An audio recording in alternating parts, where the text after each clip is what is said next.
law, right? Yes. Okay. What does this new law say that could have a direct impact on importers? Yeah. So the new law is about enforcement of the localization of marine cargo insurance. So localization means that first, it is compulsory to take up marine cargo for all imports coming into the country. So it is compulsory, which means that for KRA, through customs, to clear your goods, they need to see a marine certificate. So that is one. The marine certificate has to be with an insurer registered in Kenya, because before, clients used to insure from overseas. Yes. You pay for the cost of goods along with the insurance, but the insurer is on the other side. So the new law is coming to make things easier. First, to help us localize it here, so that it's also easy to pay claims, and to ensure that everyone is covered in an attempt to build resilience for the entire industry. So, for a very long time, we've been operating under CIF, right? Yes. Now there are new terms here, FOB, CFR, and what does that mean? Because one asks the question then, I've been operating using CIF, that is what I know, my business has been easy because I just, the seller on the other end will do everything, right? So now when I am discussing with, say, my supplier on the other end, how does that conversation happen between me and them?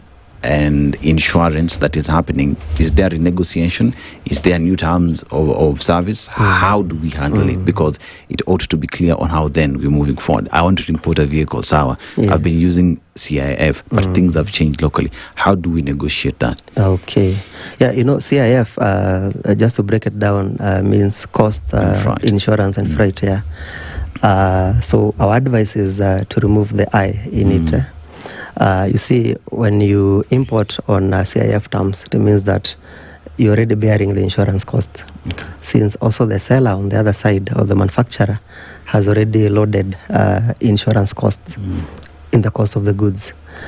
So anyone who is doing importation, some will prefer free on board, which is FOB, or cost and freight. But without using a lot of jargon, anyone who is doing importation and maybe you're using a clearing agent, or you're communicating with the seller or manufacturer directly, you just ask them to remove the insurance bit. And you can even share communication from our regulator, IRA, that indicates that marine insurances will be taken out from Kenya, so that you don't have to pay on the other side.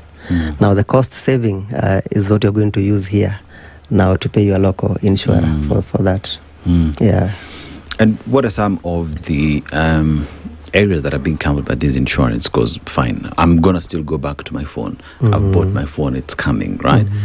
What exactly is covered? Are there different versions of insurance that one can take? So is there comprehensive? Do you just cover for? So what sort of different insurance within the marine sector does exist for an individual? Or is it just blanket?